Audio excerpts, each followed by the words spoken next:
Feliz sábado. Me parece que el frío y el falta de desayuno no le están dando fuerza. Feliz sábado. Ahora sí. ¿Cómo están ustedes? Bien. Bueno, es un placer poder acompañarlos en esta mañana de sábado que según la fecha comienza el invierno, ¿no? Pero ya el frío ya se ha presentado en algunos días antes y no sé a cuántos les gusta el invierno. Yo prefiero el invierno antes que el verano. Algunos dicen que no. Lo que pasa es que en invierno si uno tiene frío se pone ropa, en el verano si uno tiene calor llega un momento que no tengo más para sacarme, ¿no? Es lo más importante más allá del clima exterior es cómo está nuestro clima interior, cómo está nuestro espíritu, cómo están nuestras fuerzas espirituales. Y la verdad que cuando uno escucha o ve algunas cosas, algunas noticias, algunas manifestaciones del poder de Dios, realmente uno queda confortado, porque puede ver y observar cómo el Espíritu Santo sigue obrando en las mentes y los corazones de tantas personas, de aquellos que tienen intereses espirituales, tienen inquietudes y quieren conocer algo más, y encuentran el camino adecuado para conocer ese algo más. Pero también uno cuando ve y observa, por lo menos alrededor de uno, y a veces en la vida personal puede llegar a ocurrir, cómo el enemigo sigue acechando y a veces sigue ganando algunas batallas, también nos damos cuenta que estamos en un mundo no solamente de pecado, de acechanzas de parte del enemigo, sino que de alguna manera las cosas van inexorablemente conduciendo hacia un final. Según los expertos, los sociólogos y otros ólogos en diferentes ramas tienen sus explicaciones de por qué la humanidad está como está y que se siguen dándose ciertas pautas o elementos en la naturaleza, en la sociedad, etcétera. Seguramente este mundo le queda poca vida. Nada más que ellos no lo ven desde el punto de vista de la intervención externa, sino solamente de la destrucción humana. Y nosotros sabemos que más allá de lo que el hombre pueda realizar contra sí mismo y en la naturaleza, finalmente la intervención externa de parte de Dios es la que dará fin a toda esta situación que estamos viviendo para poder vivir eternamente con Él. Y hemos cantado, vamos al himno 165, ¿no? No sé cuántas veces cantamos y leemos lo que cantamos, pero fíjense, quiero resaltar un par de palabras allí antes de iniciar el estudio de su palabra en esta mañana. Primero, en la primera estrofa, dice que nadie sabe la hora. Sabemos el que viene, pero nadie sabe la hora. ¿Eso produce qué cosa? Ansiedad, expectativa, inclusive da el sentido de una demora, ¿no? Si yo preguntara, a ver, ¿hace cuántos años quién está en la iglesia y siguiendo los caminos del Señor hace 50 años? ¿Hay alguien hace 50 años o más? 40 años o más. 30 años. Bueno, y así comenzamos a bajar y más manos se van a levantar. Entonces uno dice, ¿cuánto tiempo más? ¿No? Hay un sentido de demora que también puede estar en nuestra mente. Pero en el versículo, en la primera estrofa dice, siervos de Dios, anunciar qué cosa, sin demora. Por más que aparentemente haya una demora de parte de Dios, nosotros sin demora, o sea, sin atraso, tenemos que anunciar que Él va a venir. Después, en la tercera estrofa dice, velad y orad, con la vista alzada, salid y luchad con la santa espada. Velad y orad. Hace ya un tiempo, como iglesia, de manera organizada, y se espera que también de manera individual, se está haciendo énfasis en el reavivamiento y la reforma, en la necesidad de tener una relación más estrecha con el Señor para que se pueda traducir de alguna manera en un no solamente impacto en la vida personal, sino en las personas que nos rodean. La pregunta es cómo lo estamos haciendo, si es que lo estamos haciendo. Yo en esta mañana quisiera que abramos nuestras Biblias en Génesis el capítulo 12. Génesis el capítulo 12. Vamos a ver la experiencia de Abraham. Abraham era una persona él no era israelita, él era caldeo, o sea, él era podríamos decir, de la raza o de la etnia de los babilonios, ¿no? De los que después se llamó el Imperio Babilónico. Y Dios le hace un llamado a Abraham, ¿no? Dice el versículo 1, pero Jehová había dicho a Abraham, vete de tu tierra y de tu parentela y de la casa de tu padre a la tierra que te mostraré. No le dio ningún mapa, ningún GPS, ¿no? Ni le dijo cómo iba a ser todo el plan con él hacia el futuro. Simplemente le dio esta indicación. Pero en el versículo 2 y en el versículo 3 aparecen, después de la indicación de la orden, una promesa. Dice, y haré de ti una nación grande y te bendeciré, y engrandeceré tu nombre y serás bendición. Bendeciré a los que te bendijeren y a los que te maldijeren maldeciré y serán benditas en ti todas las familias de la tierra. Una promesa. ¿Cuántos años tenía Abraham cuando recibió esta promesa? 75 años. Era un muchachito de 75 años. Claro, para los números de aquellos días estaba en la media vida. Él murió a los 175 años, o sea, vivió 100 años más. Así que era un muchachito, no tan muchachito, ¿no?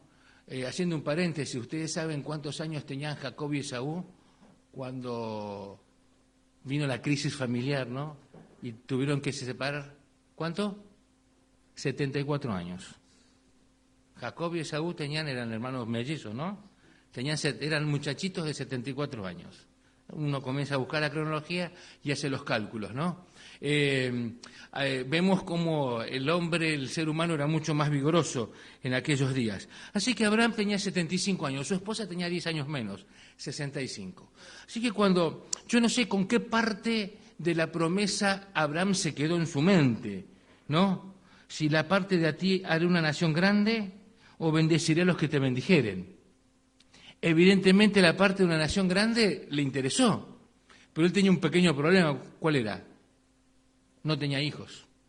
A los 75 años todavía no tenía descendencia legítima, ¿no? Así que seguramente a partir de ahí comenzó la espera, ¿no? Una espera.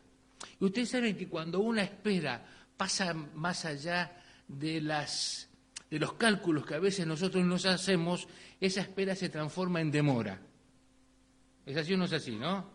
Estoy en la parada del colectivo, con la tarjeta sube ahí, presta para, ¿no? Y calculo, esto pasa, y en eso pasan los minutos que yo calculo, en nuestra mente, ¿qué comienza a aparecer? Se está demorando. Porque va más allá de lo calculado, Y Abraham, al principio habrá estado esperando, pero después se dio cuenta que las cosas se estaban demorando. La demora es cuando hay una dilación o una tardanza, es cuando algo no llega a la hora en que se lo espera. Algo no llega en la hora en que se lo está esperando. Ustedes saben que los niños pequeños no tienen noción del tiempo hasta cierta edad, ¿no? Para ellos decirle dentro de 5 horas o la semana que viene, ellos quieren ver las cosas ya. Y cuando se le hace una promesa que va a recibir algo, cuando ocurra tal cosa, sus velocidades con respecto a lo que quiere recibir en relación al tiempo son diferentes a las nuestras. Y por lo tanto ellos dicen, ¿y para cuándo? ¿Y cuándo? ¿Nunca les pasó que cuando están viajando en el auto para llegar, y ya llegamos? Faltan 600 kilómetros, ¿no? ¿Y ya llegamos o no? ¿Y cuándo llegamos? Los míos eran así cuando eran pequeños, porque el sentido del tiempo es diferente al nuestro y ellos sienten la demora en forma prácticamente inmediata. Fíjense que si ahora vamos al capítulo 13 de Génesis, los versículos 14 y 15, dice, y Jehová dijo a Abraham después que Lot se apartó de él, alza ahora tus ojos y mira desde el lugar donde estás hacia el norte y el sur y al oriente y al occidente, o sea, los 4 puntos cardinales. Porque toda la tierra que ves la daré a ti y a quién, y a tu descendencia. Y Abraham decía, ¿y dónde está mi descendencia? ¿No? Sigue la promesa. Fíjense en el capítulo 17, versículo 6. Dice, y te multiplicaré en gran manera y haré naciones de ti, y reyes saldrán de ti. Y a partir del versículo 15, dice, dijo también Dios a Abraham, a Sarai, tu mujer no la llamarás Sarai, mas Sara será su nombre. Y la bendeciré y también te daré de ella un hijo. Sí, la bendeciré y vendrá a ser madre de naciones, reyes pueblos vendrán de ella. Entonces Abraham se postró sobre su rostro. ¿Y qué cosa? ¿Y qué cosa? Y se rió. Es como al estilo oriental, ¿no? Para adorar a alguien, se arrodillaban y ponían la cabeza en tierra. Pero mientras la bajaba, me imagino que habría tenido una sonrisa media sarcástica, ¿no? Y dijo en su corazón, a hombre de 100 años ha de nacer hijo. ¿Cuánto tiempo había pasado desde la primera promesa ya? 25 años. Y Sara ya de 90 años ha de concebir. Y dijo Abraham a Dios, ojalá Ismael viva delante de ti. Y acá aparece el nombre de Ismael, aparece del atajo, de la ayudita que quiso dar Abraham a Dios, ¿no? Y a veces nos ocurre que cuando las cosas no salen como nosotros pensamos, queremos dar un empujoncito al Señor para que se cumplan sus promesas. Y a veces esos empujoncitos no salen bien, ¿no? Dice Ismael, ojalá Ismael viva delante de ti. En otras palabras, ojalá Ismael sea fiel, sea una persona que te siga. Y respondió Dios, ciertamente Sara, tu mujer, te dará a luz un hijo, y llamarás su nombre Isaac, y confirmaré mi pacto con él como pacto perpetuo para sus descendientes después de él. Ahora Dios le vuelve a confirmar que no iba a ser Ismael, sino iba a ser un hijo de Sara, y ya le ponía el nombre, ¿no? Ya le ponía el nombre. Algunas lecciones de la experiencia de Abraham en relación a esta situación de la espera, de la demora. Por momentos Abraham dudó. Tal es así que aceptó el consejo de su esposa. Y era algo muy común en aquellos días, cuando la patrona no podía tener hijos, entonces de una ama de llaves o de la sierva, etcétera, se podía traer un hijo de parte del dueño de... Ustedes saben, el sistema patriarcal de aquellos días, vivían en tiendas. El grupo que comandaba a Abraham no eran solamente ellos. Cuando ellos fueron a rescatar a Lot, cuando había sido llevado cautivo, eran muchos que fueron a rescatar. O sea, era como una pequeña población, una mini aldea que estaban viajando juntos. Había como una especie de jefe tribal y todos los demás acompañaban con su familia, con sus animales, etcétera, ¿no? Así que Abraham dudó y le quiso dar esa ayudita a Dios para cumplir su promesa. Era algo normal dentro de lo que se entendía la cultura de aquellos días, pero no era lo que Dios esperaba. Abraham dudó. Y a veces nos puede pasar a nosotros también. Si estamos hace 25, 30, 40 años en los caminos del Señor, esperando que se cumpla esta promesa de que Él regrese. Y a veces pueden aparecer dudas con relación a la promesa de su retorno. Pero también vemos que Abraham creyó, Génesis capítulo 15, versículo 6. Si leemos del versículo 1, 15:1, dice, y después de estas cosas, ¿cuándo fue? Cuando se presentó ante Melquisedec, le dio los diezmos de todo, etcétera, vino la palabra de Jehová a Abraham en visión diciendo, no temas, Abraham, yo soy tu escudo y tu galardón será sobremanera grande. ¿Qué es un galardón? Es un premio, un regalo, una promesa. ¿Y de qué promesa se está hablando? De una descendencia, ¿no? Y Abraham entiende bien, porque dice el versículo 2, Señor, ¿qué me darás siendo así que ando sin hijo y el mayordomo de mi casa es ese Damaseno Eliezer? En otras palabras, si no tengo hijo, finalmente va a heredar todo, todavía Ismael no había nacido, va a heredar todo ¿quién? El mayordomo, ¿no? mira que no me has dado prole, y aquí que será mi heredero un esclavo nacido en mi casa. Luego vino la palabra de Jehová diciendo, no te heredará este sino un hijo tuyo, será el que te heredará. Claro, uno dice, ¿por qué el Señor le fue dando la información a Abraham a cuentagotas? ¿Por qué no le dijo de entrada, tu hijo se va a llamar Isaac, y va a ser tuyo y de Sara? No pierdas tiempo. A veces el Señor no nos da toda la información, porque quiere que aprendamos a confiar en Él. La primera información es que iba a ser padre de multitudes. Después acá le dice, no va a ser el siervo tuyo, sino un hijo tuyo. Y después que nació Ismael, le dice, va a ser un hijo tuyo con Sara. ¿Y el nombre va a ser qué cosa? ¿Quién? Isaac. No siempre el Señor nos da toda la información porque no la necesitamos. Él quiere que nosotros aprendamos a confiar en Él, aunque sea con la poca información que aparentemente nosotros creemos que tenemos.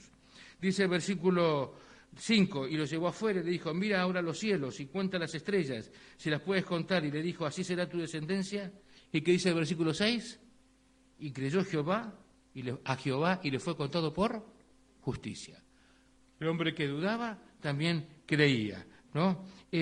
También podemos, como lección, aprender de esta experiencia de Abraham, que a pesar de sus errores, Dios conocía su corazón, lo fue guiando, y finalmente Abraham, con el poder de Dios, triunfó sobre sus defectos de carácter. Un gran defecto de carácter. Abraham es llamado el padre de ¿qué? El padre de la fe. ¿Pero cuándo fue llamado el padre de la fe? ¿Cuando dijo, es mi hermana? No. Cuando fue a llevar a Isaac para ser sacrificado. A partir de ahí, recién es llamado el padre de la fe. Este es el ejemplo de Abraham como para que pensemos lo que significa la demora de algo. Abraham recibió una promesa y pasaron 25 años hasta que se cumplió esa promesa de acuerdo a lo que Dios entendía que debía ser esa promesa. La pregunta es, en relación a nuestro sentido de demora, ¿cuándo se inició la demora? Cuando yo me enteré de que Cristo venía, cuando entendí la palabra de Dios y me dijo cómo debía vivir mi vida y qué promesa me presentaba. ¿Cuándo se inició esa demora? Podemos, si nosotros leemos en el libro Patriarcas y Profetas, encontramos allí en los primeros capítulos cómo la sierva del Señor presenta por inspiración cómo fue ese proceso del inicio del pecado, que es un misterio, que no tiene razón, que no tiene razón de existir, en el sentido, no tiene lógica, por eso es un misterio, y al ser un misterio no lo podemos entender, pero así apareció en un ser libre que podía tomar decisiones como Lucifer. ¿Cuándo comenzó la demora? Dice en la página 18 de Patriarcas y Profetas que Dios soportó por mucho tiempo a Lucifer, cuando inició ese proceso de envidia, de celos, los celos contra Cristo, ¿no? Queriendo ocupar el lugar dentro de la divinidad donde él creía que debía estar. Dios soportó durante mucho tiempo. ¿Cuánto es mucho tiempo? ¿Cuánto mucho tiempo es ese mucho tiempo? ¿Cuánto tiempo es para nosotros? Fíjense, ¿cuánto tiempo pasó entre la promesa que Dios le hizo a Adán y a Eva en el jardín del Edén hasta el diluvio? Unos 1500 años. ¿Cuánto tiempo pasó Noé predicando y construyendo? 120 años. Un buen tiempo, ¿no? ¿Cuánto tiempo, cuándo comenzó esa demora? Tal vez para Noé, cuando se le hizo la promesa, le dijeron a él 120 años, mucho tiempo. Para Adán y Eva, cuando se le hizo la promesa que iba a recibir de su descendencia un Salvador, ellos creyeron que ¿quién? Iba a ser Caín, que finalmente fue el primer homicida. ¿Cuándo comenzó esa demora? Podemos entender que cuando los ángeles que se mantuvieron leales a Dios, le preguntaron, según leemos ahí en Patriarcas y Profetas, le preguntaron a Dios hasta cuándo iba a soportar a Satanás y a sus huestes. Dios les dijo que tenían que esperar. Entendemos que a partir de allí comenzó esa demora. A veces nosotros pensamos que la demora es en términos de la segunda venida de Cristo. Nosotros tenemos que entender que en realidad la demora tiene que ver con el esfuerzo de Dios para resolver el conflicto entre el bien y el mal. Esa es la demora. A veces creemos que nosotros somos los únicos preocupados para que Cristo venga y se acabe todo. Y pensamos que la vida que hay en otros mundos, inclusive los ángeles del Señor, están tranquilos. Ellos están en lo suyo, etcétera, viéndonos a la distancia. Pero en realidad ellos están más preocupados que nosotros para que Cristo venga y se acabe el mal y finalmente Satanás sea eliminado y todo vuelva como era al principio. La demora entonces tiene que ver con el esfuerzo de Dios para resolver el conflicto entre el bien y el mal. Y ahí es donde entramos nosotros. Finalmente ese conflicto se va a resolver.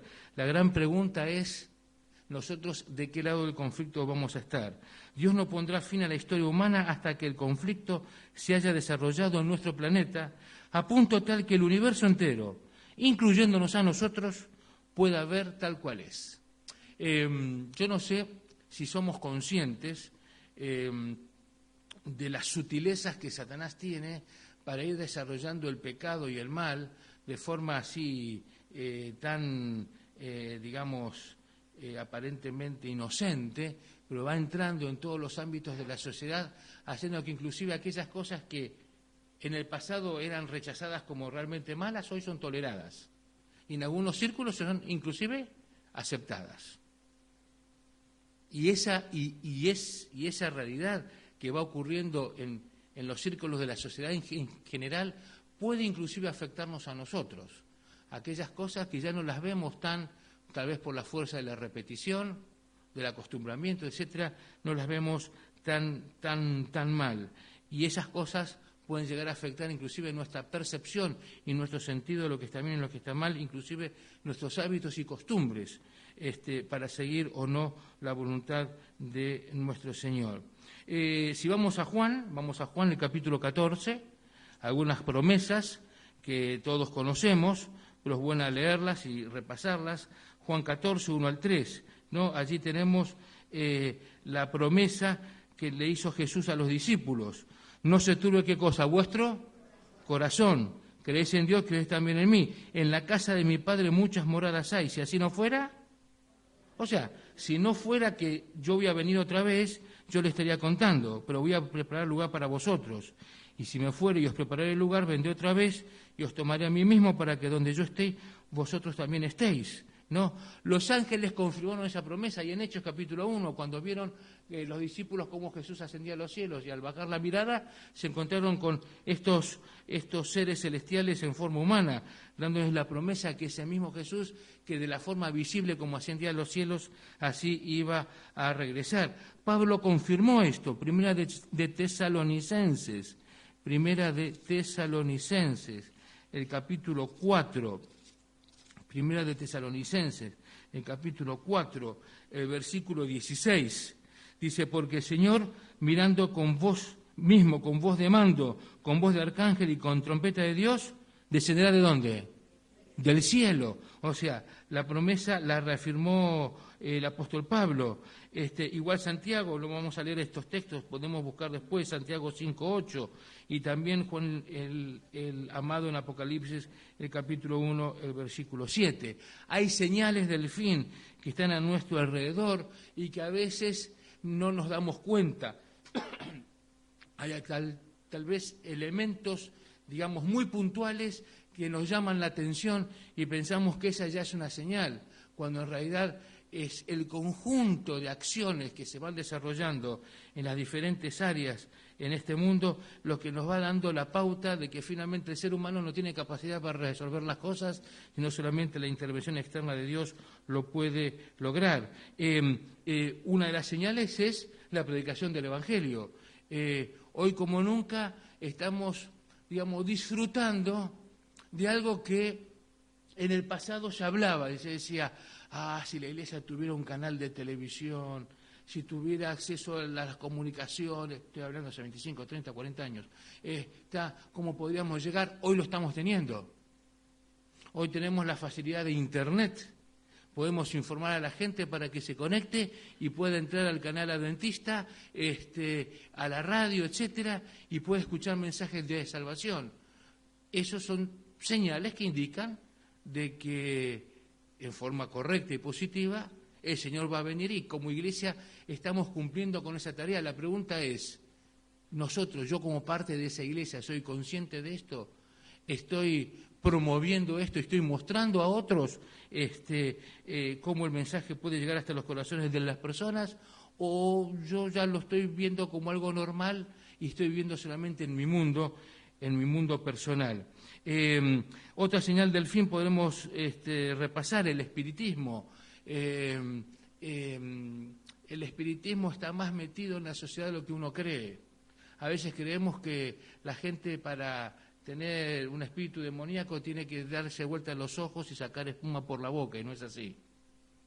Personas exteriormente normales, poseídas por el enemigo, que caminan a nuestro lado y no nos damos cuenta, que están siendo afectadas por el enemigo del Señor, y tenemos que ser conscientes de esto, para que nosotros no nos sintamos o no nos veamos envueltos en estas corrientes también.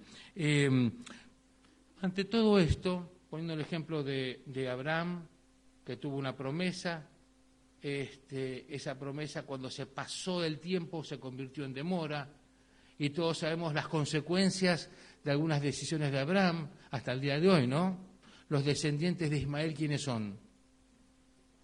Los árabes, primos hermanos de los judíos, y se quieren mucho, ¿no?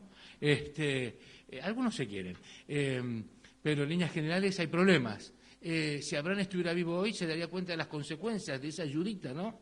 De esa ayudita al Señor, cómo nos afectan hasta el día de hoy. La pregunta es, ante todo este panorama, ¿hace cuánto tiempo estamos en la iglesia? ¿Hace cuánto tiempo estamos en los caminos del Señor? ¿Nos estamos acostumbrando a lo que está pasando a nuestro alrededor? ¿Estamos dándonos cuenta que hay una demora? ¿Qué estamos haciendo nosotros? ¿Cuáles son nuestras expectativas? Y hablando de expectativas, fui al diccionario y dice que expectativa es la situación de la persona que espera conseguir algo. Es esperanza de conseguir una cosa. Es una suposición centrada en el futuro. Hay expectativas espirituales y religiosas. Una de ellas es que cuando alguien acepta al Señor y demuestra esa aceptación a través de ¿qué? De las aguas del bautismo, algunos piensan y creen de que después de eso no van a pecar más. O algunos demoran el compromiso con el Señor porque dicen, no soy lo suficientemente bueno, y si después me equivoco, hago algo que está mal, ¿no?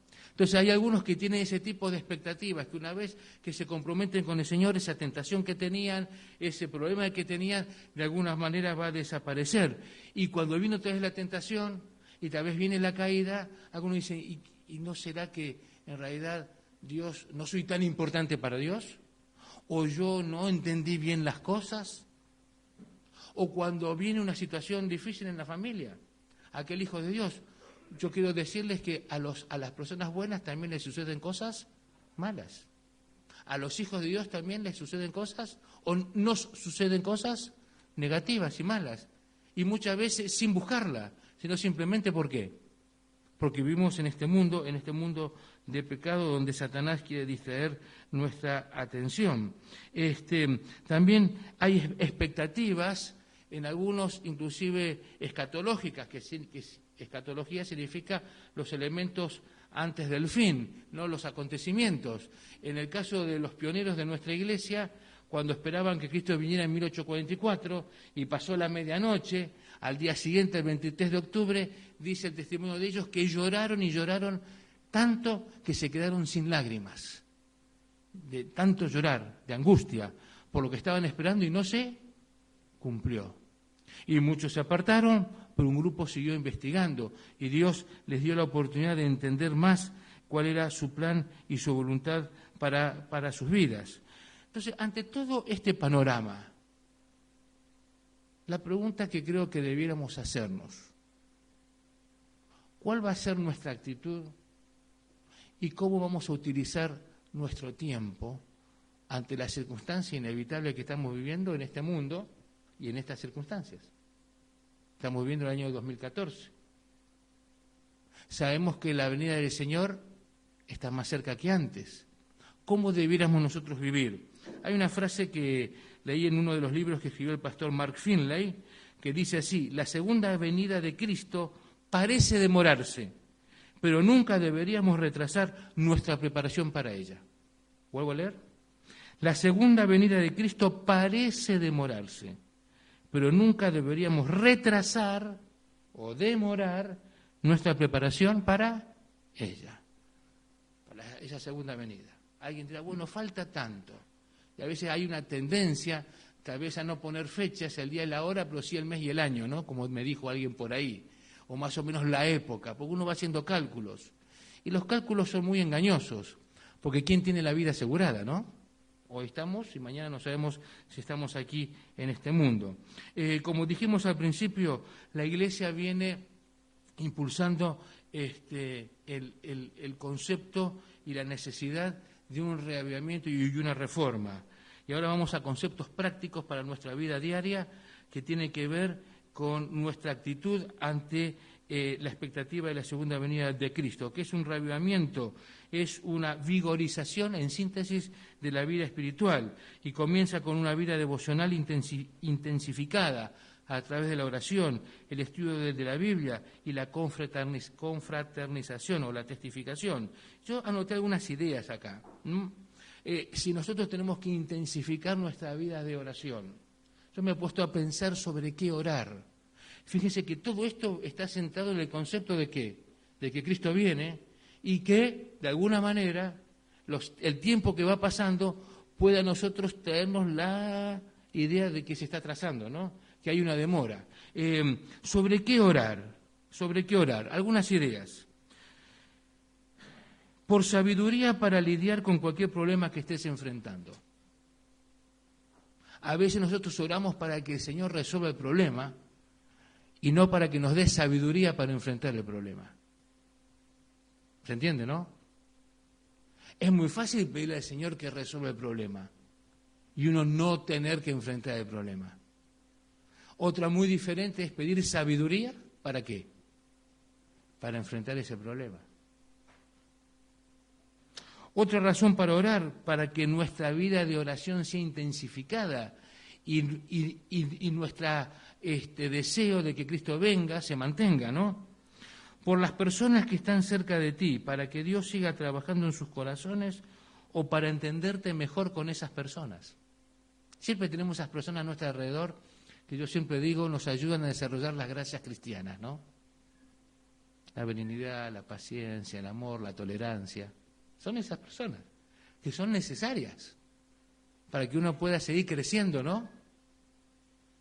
Desarrollando el carácter. Estamos orando por ellas.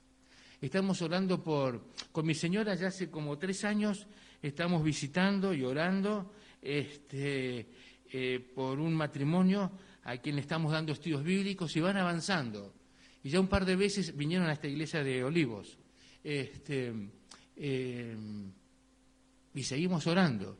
Y a nosotros nos gustaría que tomen decisiones un poquito más rápido, ¿no? Y hay que seguir orando. Estamos orando por aquellas personas que están a nuestro alrededor y realmente las tenemos que soportar, las tenemos que tolerar, porque es la realidad que vivimos. Estamos orando por ellas. Otro motivo de oración, para que muestre mi defecto de carácter que necesito corregir. Estamos pidiendo en forma específica que muestre mi defecto de carácter, esos detalles, esas cosas. Y si no me doy cuenta, pedirle al Señor discernimiento para poder entender qué cosas no están bien. Decir, Señor, necesito que esto me ayudes a corregir, ser específico y puntual. Yo no sé si alguna vez lo dije acá, pero si no lo vuelvo a repetir.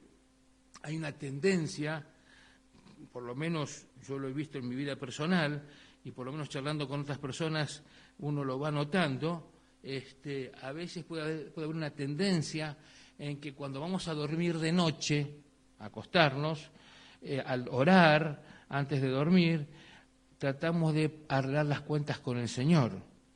Y hacemos un listado, ¿no?, de las cosas que pasaron el día. Pido perdón por esto, por esto, por esto, por esto, por esto, por estas 12 cosas, que 8, 7 o 3, no importa. ¿Está?